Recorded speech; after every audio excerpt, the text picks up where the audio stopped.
just to get things started, let's take a look at this poll. So the question that we have is, does your proposal include a customized executive summary? And we just want to know, do you always include it, only in certain situations, or no, you don't include one at all?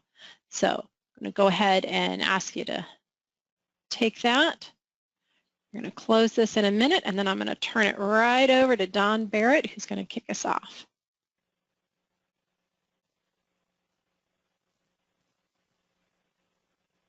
All right, we're going to close this poll up, and Don, go right ahead.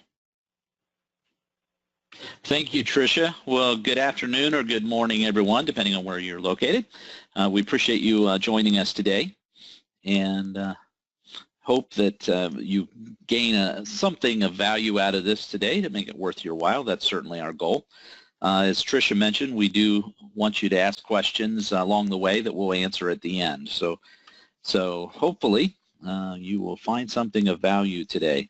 I am very excited to have my good friend Mike Schmitdmann along with me today for this event. Mike's wisdom is always extremely valuable. Those of you that know Mike would agree with me, I'm sure. And those of you that have not had a chance to meet Mike, you're about to find out. So with that, I'd like to turn it over to my friend Mike. Mike, take it away. Thank you, Don. And welcome, everyone. We do have a fun-filled, action-packed session in store for you, how to help you win more sales.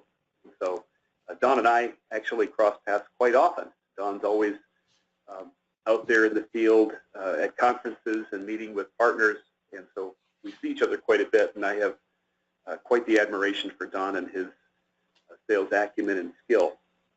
So what I do, I'm a business coach, and I work with businesses usually on the sales front to help them improve sales, also run peer groups, do some training things and webinars. So enjoy doing things like that.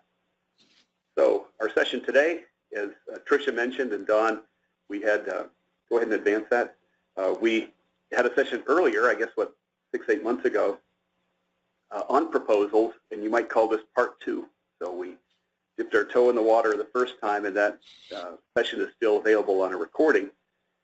And but we thought the most critical part of this we'd dive into today.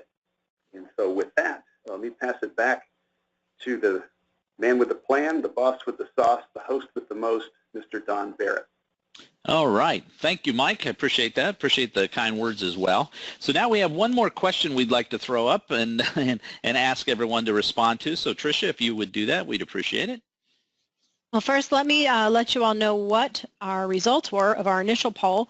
Right. A third of you always include an executive summary on all of your proposals, and the rest of you only do it in certain situations. So we might change a few minds when we do that after this one.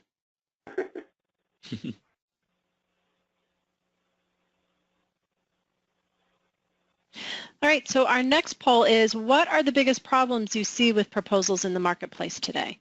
They're either too generic, too technical, not targeted enough to the customer's interest, doesn't create a sense of urgency to take action, or they all look the same. And you may select as many as you'd like of those.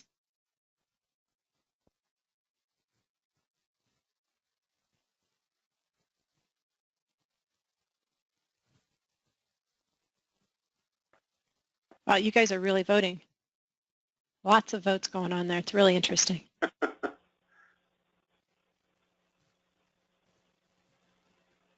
only reason I haven't closed it is you all are still voting. All right, we're going to close this one. Thank you all.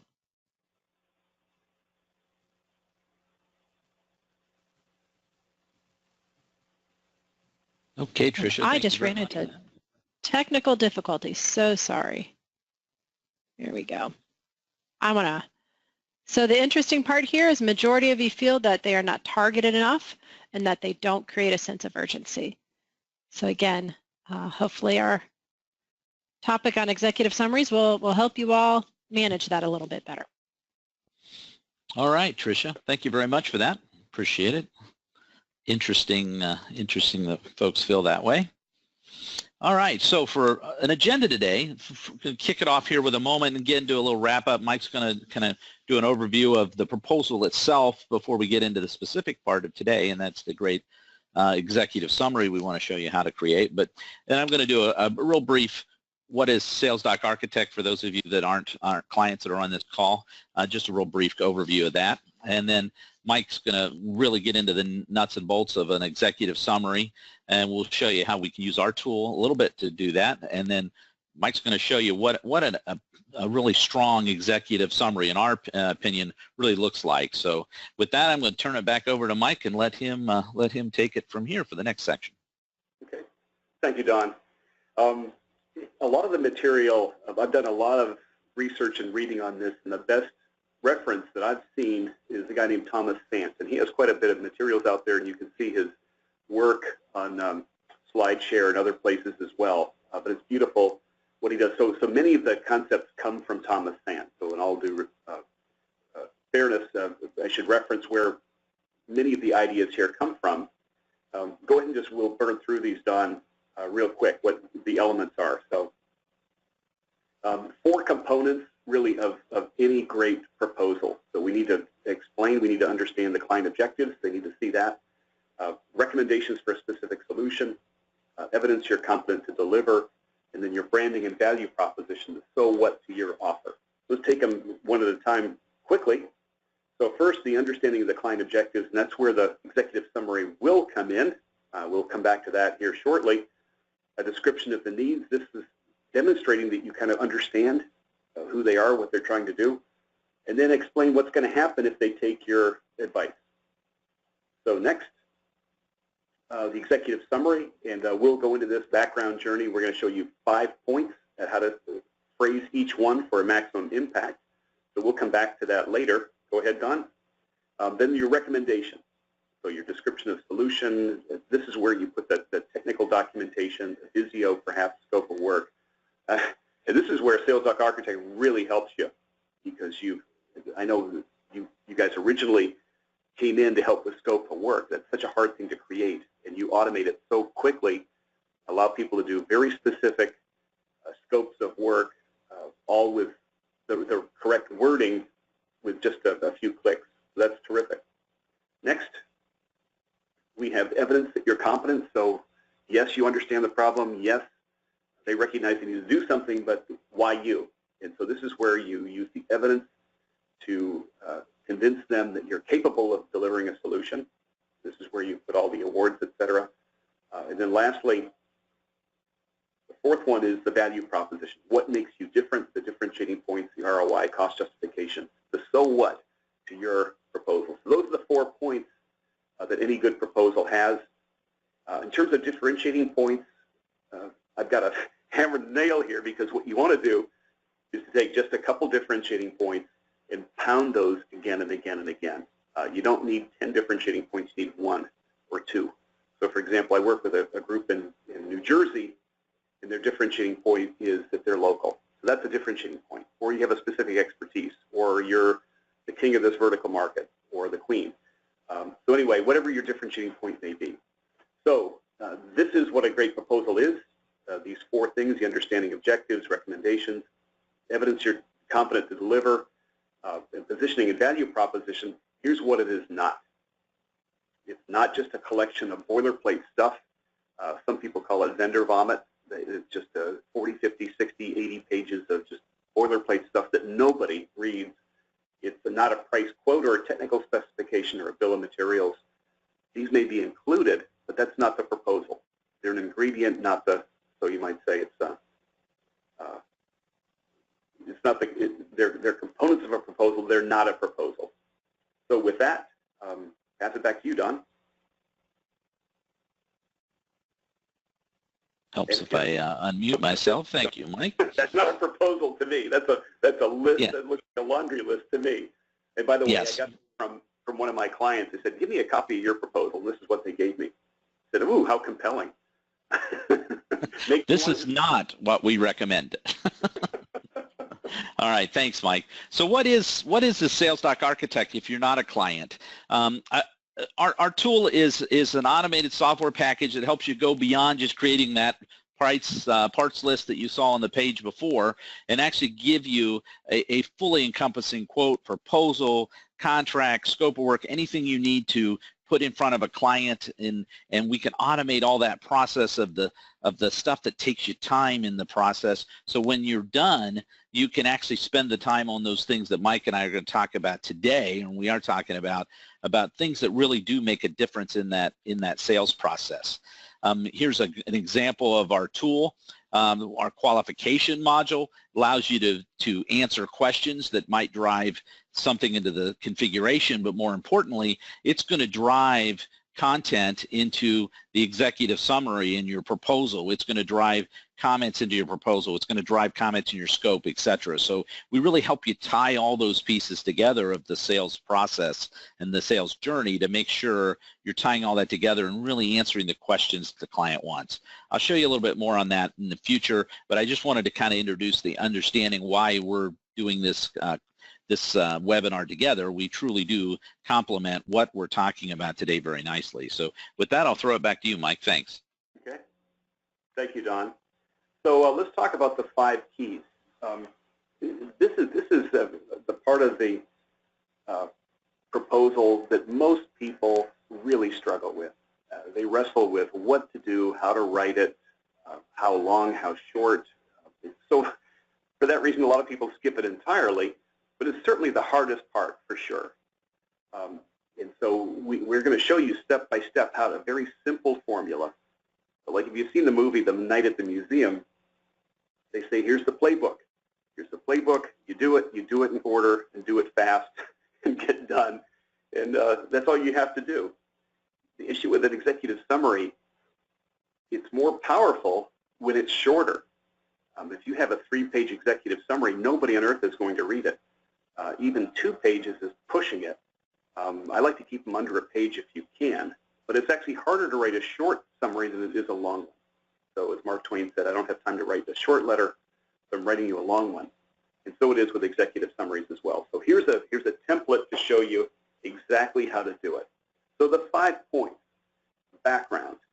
When I say background, here's who the company is, here's where they are, here's how many employees, just very simple.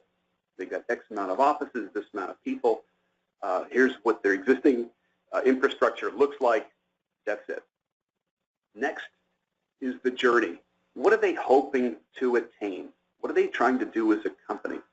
And this is so critical. Most people, when they're responding to a customer's RFP, are responding to a list of products and services and implementation, but that misses what's the customer trying to do? What's success look like? What's their business look like? What are they hoping to gain? How are they looking to serve customers? How are they looking to grow? How are they looking to make perhaps a business pivot?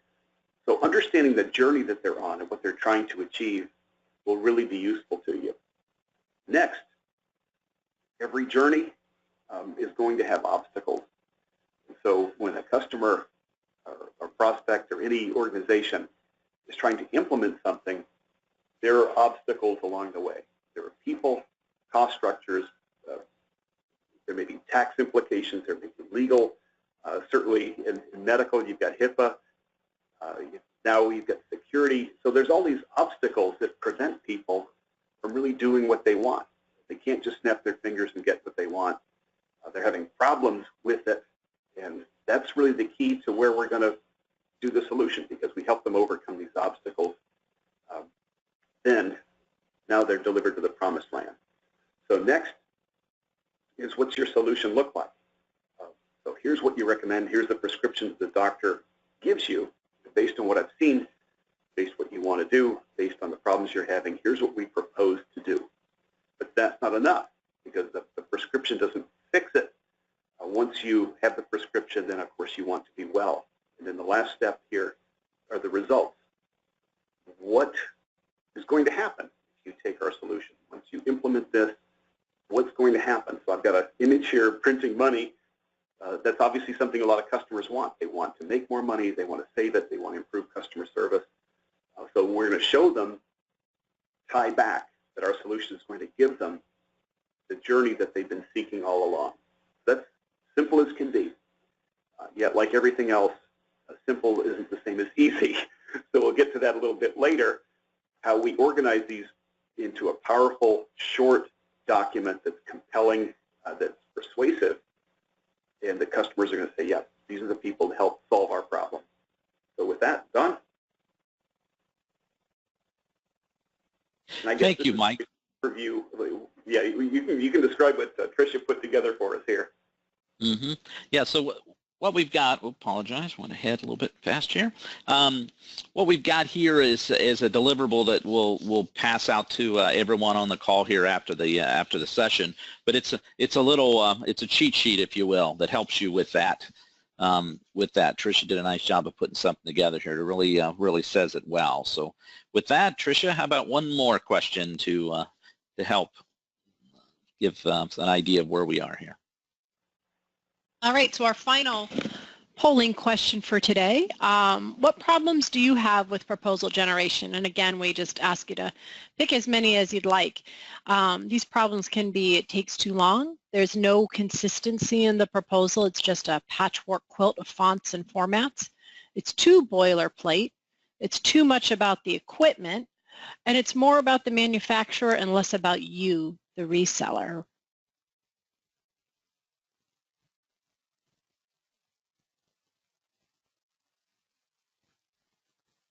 And I'm just going to let a couple more folks vote here.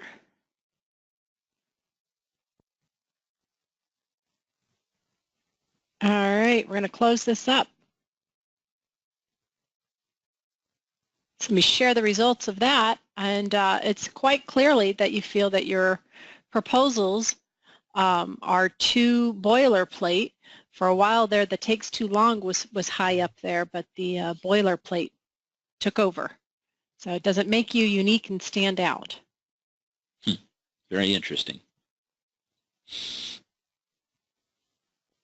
All right, everyone. Well, the next thing I'd like to do is I'd like to show you a little bit about how the SalesDoc Architect, or our SDA tool, can actually help this process get much simpler for the salesperson that's filling this out. So I'm going to show you just very quickly here what our tool actually looks like. So our tool is based in Microsoft Office, so we use Excel for the configuration points and such. In our tool here, in this example, we do have a qualification module up, so you can see again the full screen of what I was showing you earlier.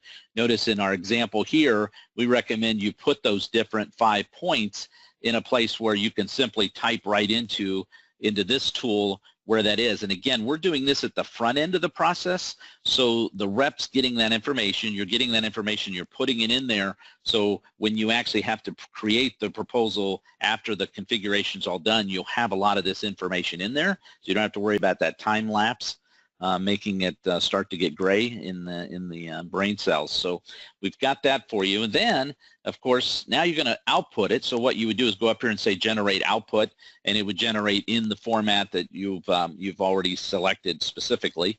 And in that case, here's an example of our demo system with our company, Terrific Technologies, that's going to have a full-blown presentation with all the information you'd want into it, including, here's our executive summary. Now, if you notice, our executive summary, we don't come out with a, here it is, out of the box, completely cookie-cuttered, take it out. So what we do is we put all that information into the executive summary section, including any bullets you've selected, etc., and we've put that down there, but we still want the person to make sure this is very personal and really directly ties right to the customer and their situation.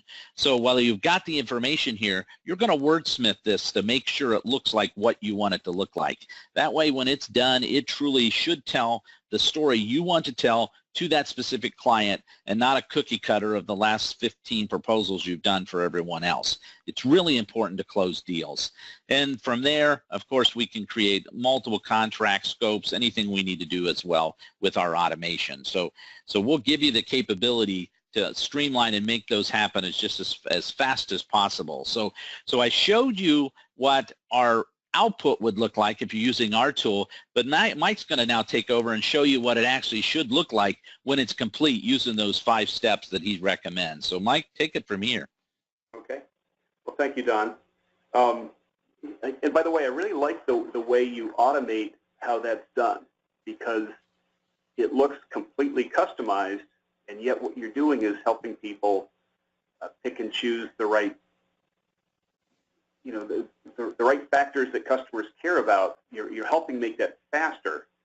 Really creating this from scratch is really hard, and I'm sure a lot of salespeople on the call have been in that situation, and you're kind of racking your brain, how do I wordsmith it? And Don, you make it so easy. What I'm going to show here is an actual executive summary of somebody who uses SalesDoc Architect right now. And I'm going to ask them to use this perhaps in a more effective way.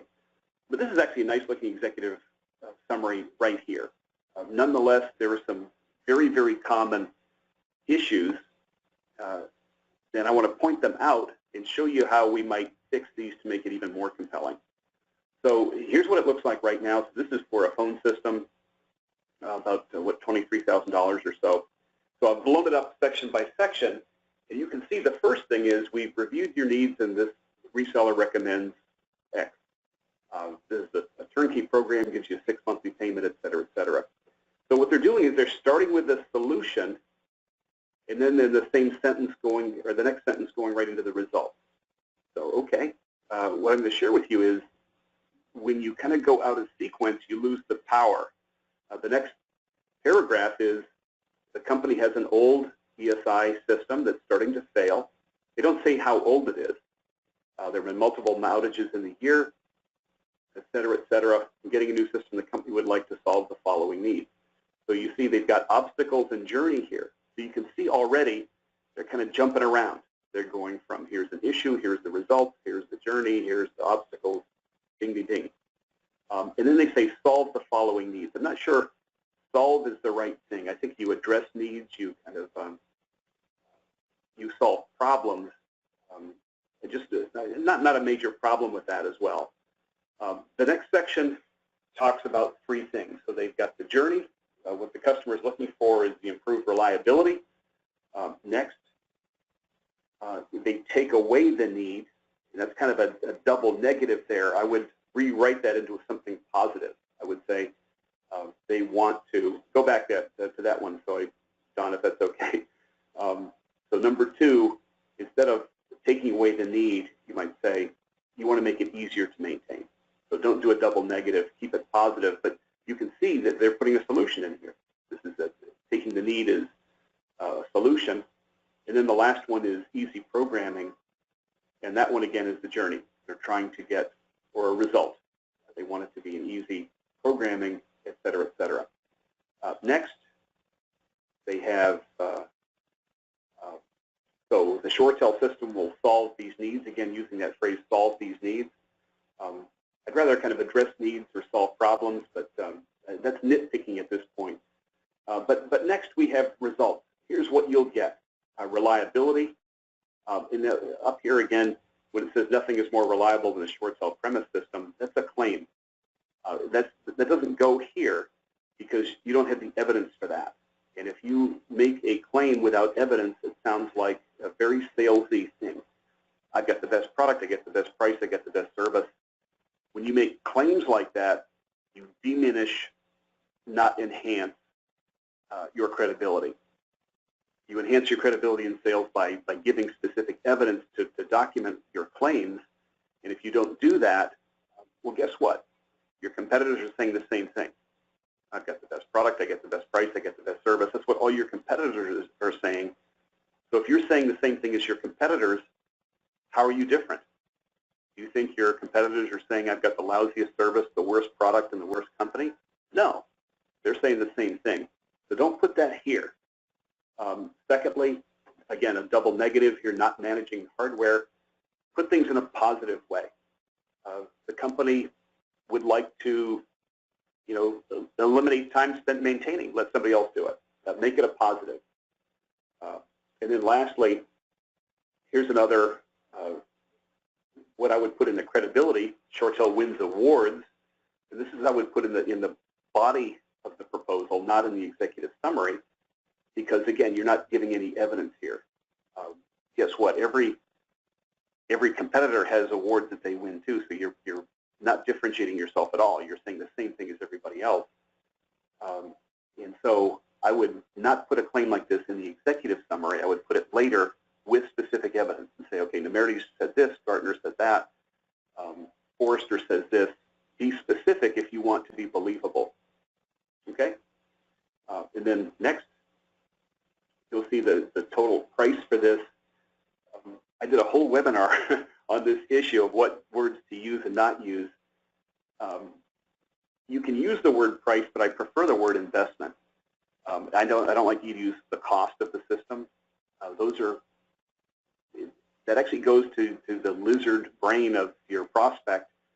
People don't like cost. There's a whole series of words that you shouldn't use in sales. You shouldn't use close. You shouldn't use deal. You shouldn't use cost.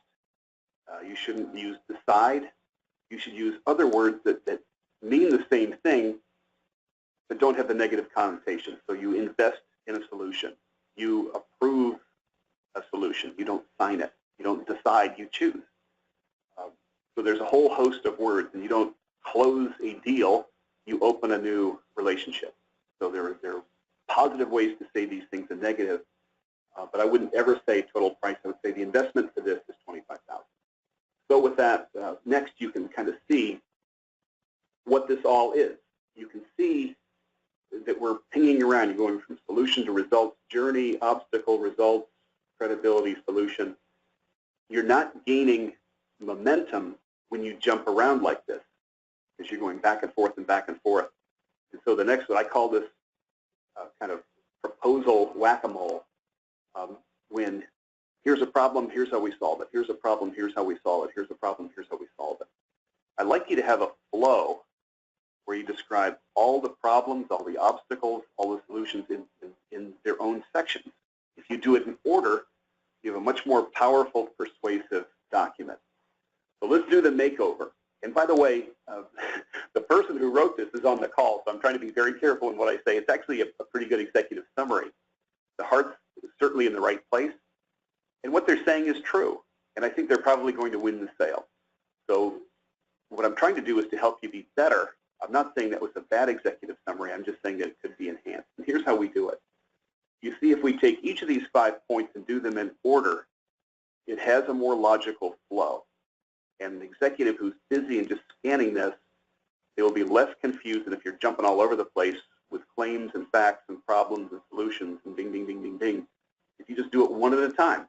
So just to read it, and you'll see, by the way, this is half the words of the other one.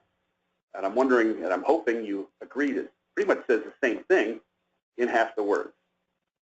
So a company has 3 offices in the southeastern U.S. with 80 employees. So see, I'm being specific. Home office in Atlanta has a 9-year-old ESI. So not an old system breaking down, it's 9 years old. Be specific. It adds to your credibility. Here's what the customer's trying to do. This is maybe the hard part from your point, so you've got to ask those questions in your interviews with customers. What are they really trying to do? The better you know it, the better you can write it down. And if you can't write it down, you probably don't know it well enough and may need to go back to the customer and say, look, can you clarify something for me? I wasn't quite sure on this. So companies looking to grow membership and serve the changing needs of the members. They'd like newer technology that's more reliable, easier to maintain, while providing new capabilities for mobile workers, etc. That's the journey. That's what they're trying to do. Now, the obstacle that the current system has frequent maintenance issues, is difficult and costly to administer. So here's our solution. We recommend a solution that's won awards for this, this, this. It includes disaster recovery. So here's the solution. And then lastly, the results. We'll gain new capabilities that will enable new and innovative ways to serve the membership while maximizing uptime. And you can see here I'm using the word investment. This is delivered with a stable, predictable monthly investment of only $580 a month. So bing. So I hope you like that and find it more persuasive, it's more logical flow. It's actually less words. I wouldn't put the background journey, the things in red, in the actual executive summary. That's just here to show you kind of what I'm doing as we go through here. But I think you can see that's a more powerful way to phrase it. It's simple, easy, fast, logical, and isn't anything. With a busy executive, the faster you get to the point with the so what, the more persuasive it is. So there you have it. Don? Thanks, Mike. So very nicely put. So as you can see, what Mike does is give the salesperson a real journey to go through, and our tool would help you with that. So you can put it in at the beginning of the process, remember all these things, and then all you've got to do basically is wordsmith it into a final looking paragraph like Mike's showing here. And Mike and I both have a very strong opinion that while you need to have a lot of information in that executive summary, it bluntly needs to be short. As I've always said to my sales teams over the years, you've got to understand that the people that you really want to be impressed by that specific thing may be some executive that's only going to spend a very short amount of time looking at that proposal. So you've got to make sure they understand it in plain English, what this project is all about and what we're going to do to solve that. So thank you very much for that, Mike. I appreciate the time. Okay, next up, so we've done the proposal makeup, all right, and such. So let's review here a little bit about what Mike's talked about. We've talked about the proposal for components, right? You understand the objectives, recommendations, the evidence, and you've got to brand your value prop. Boy, that's one Mike and I also feel very strongly about. The reality is you may be selling them a great solution, but if you don't tell them why they need to buy that great solution from you and not from just this is a great solution, you can literally do all the sales job, and I'm sure a lot of you on this call have had it. I know I've had it happen where you convinced them to buy what they were going to buy and they bought it from somebody else. So you clearly want to make sure you wrap that all together. We can help you do that bluntly with our solution to make sure you're selling the surround of why it's important that you not only do this solution and it'll solve the issues that they've got, but it'll do it with us because we understand those issues and we'll help you solve them. So the executive summary, I mean, it is, Mike and I both feel like we're on a soapbox when we're talking about this issue, but the reality is that executive summary, if you're going to look at one page in a proposal, that's the one you want them looking at, and you've got to make sure it tells the story. Okay? So with that, Mike, back to you for a close from your standpoint. Well, actually, that was the giveaway at the last one, so they'll have to watch the last section to get the.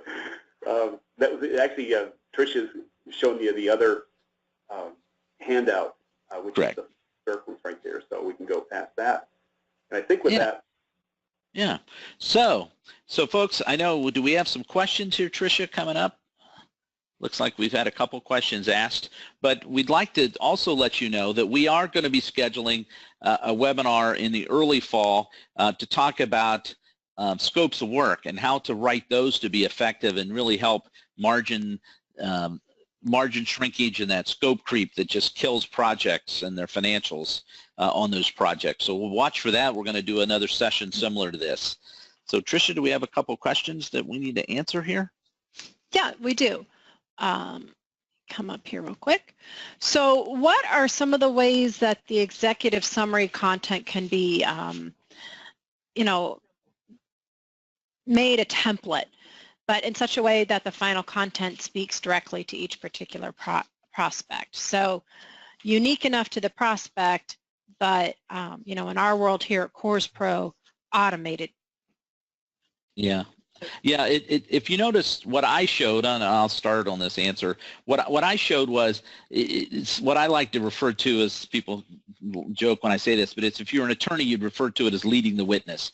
So I give them some comments in our template that we use as a sample and an example, give them some specifics of make sure that you ask this question, make sure you ask this question and such, so it helps them make sure in the early stages of the project that they're asking those questions that, quite honestly, a lot of times will influence the size and scope of the project in a positive way, but also make sure that you get the answers to those questions. So when you go back with, here's my solution, Mr. Customer, and here's why you want to buy it from me, you've got answers that really help wrap that project with why we understand your issues and we've analyzed those, and here's our recommendation, and here's why it's going to make a difference in your world, Mr. Customer. Yeah, Don, I'd like to add on to what you just said, and this wasn't in the question, but I'm going to add it on to the question that was asked. What I see a lot of times, people are so proud of what they're selling and what they're representing that they add more and more things, even things that the customer may not have a need for or an interest in. And the problem with that is the more you add to your offer that the customer doesn't need, the less they value your solution. Because subconsciously they're thinking they're paying for something they're not going to use. And I've seen many cases of people demoing, look at this really cool thing and look at this cool feature, and the customer says, I don't need that, or that's not of interest to me. It hurts your ability to sell. It doesn't help you because the customer is then saying, well, I'm paying for something I'm not going to have. So when you do an executive summary, to Don's point, everything in that executive summary is something that the customer has said that they want or need, or can either now or in the future. And they need to feel that that solution was custom built just for them. I want them to say, well, wow, that phone system or that network or that wireless solution, you guys designed that. That was perfect for what I need. Nothing that I can't use. I'm not paying for anything I'm not going to get. It's just exactly what we have. If they subconsciously think that, you've won. And all the superfluous stuff you throw in there that they don't need doesn't help you at all.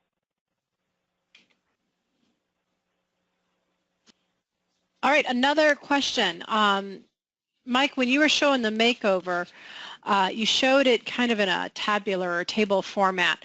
Do you recommend the executive summary be written in that approach as a table or as a non-table form, more as prose? No, so you take the text. So people could see the sections. I would probably not show it to a customer that way. I would just write it as Don does in his summary as just normal paragraphs like you would write a letter.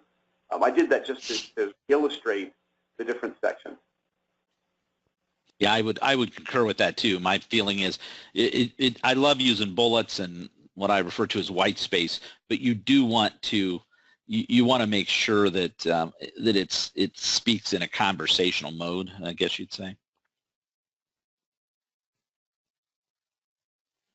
Great. I think we have answered all the questions, unless anyone else wants to.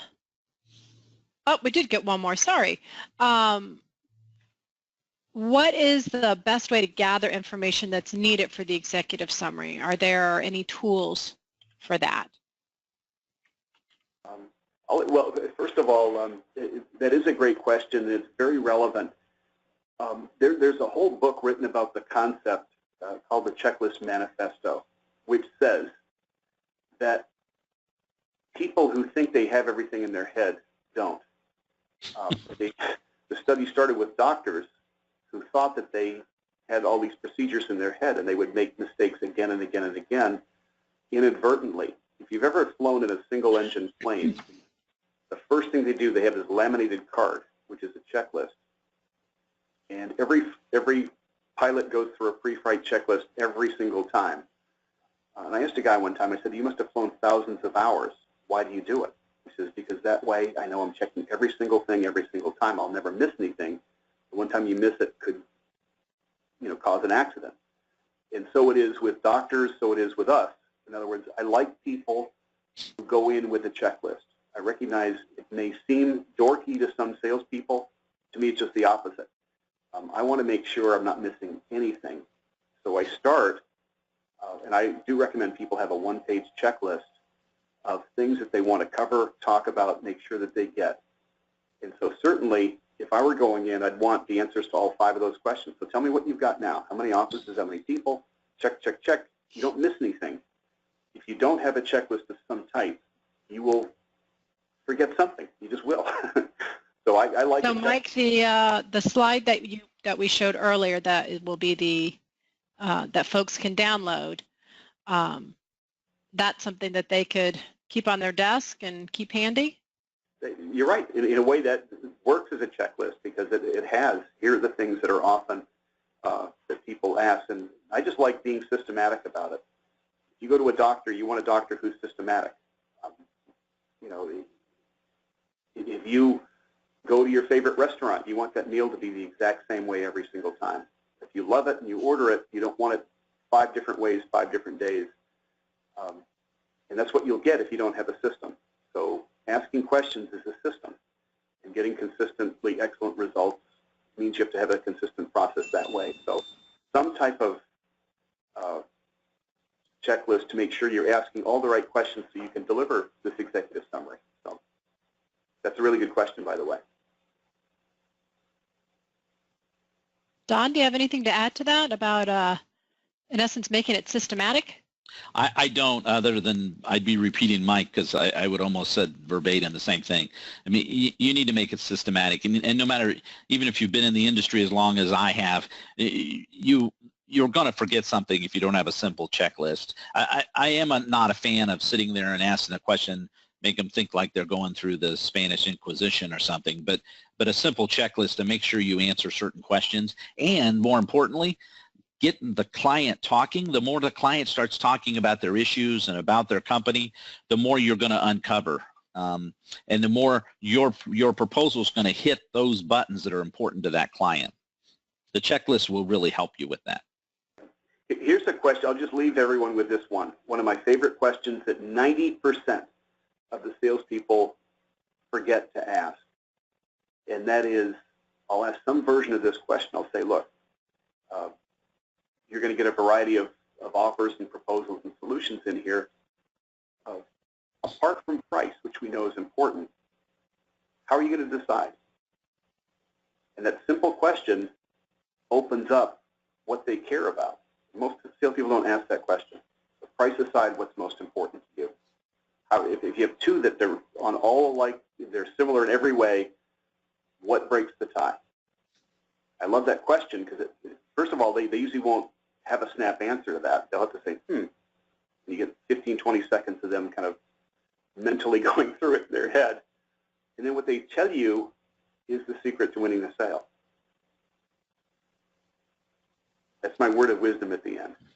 Well said, Mike. Well said. Well, listen, so Mike, folks. I will ask one more question of you. Would you say then that a good executive summary, like what you're talking about and answering even that question, can be a major differentiator in a proposal? Yeah, I'll tell a quick story. Much as I'm sure Don did, we started in this industry selling smaller systems, and then as time went by, we sold bigger and bigger and bigger systems. And I got to the point one time when we were going to be getting into the $1 million proposal category, and I felt unprepared for that. So I knew a $10,000 or $20,000 proposal, what that looked like, but I didn't know $1 million. And I knew this was new territory for me, so I invited a guy in who routinely did $1 million proposals. Now, he was not in our industry. He was from Turner Construction, but he would do 10, 15, 20. I mean, he did Dulles Airport, he did Heinz Field Stadium in Pittsburgh. So he's done multi-million-dollar proposals, and I asked him, what do you do in $1 million proposals? And his number one takeaway is he says, what makes you different than the other proposals they're going to be seeing? Those are your differentiating points. You should have no more than 3. He says you put them everywhere in your document. Your differentiating points, what makes you different, what makes you better, is built into everything in your document. Beginning, middle, and end. So if people only read a small portion, they're going to hit it. They read the executive summary, they hit it. They see it at the end of the final summary, they hit it. The differentiating points, what makes you different, what makes you better, that's your key to winning, especially the bigger sales. What makes you different, what makes you better. You better have that answer in here throughout your document. Well said, Mike. Well, listen, we appreciate your time today. We appreciate everyone that's joined us today. You will be getting a follow-up email from us with the downloadable piece that's a nice little cheat sheet for you. And if there's anything else that we can do, Mike or myself, certainly reach out to us. We'd love to help you any way we can. Thank you, Tricia, for all your help today, and thank you, everyone, for joining, and have a great rest of your day.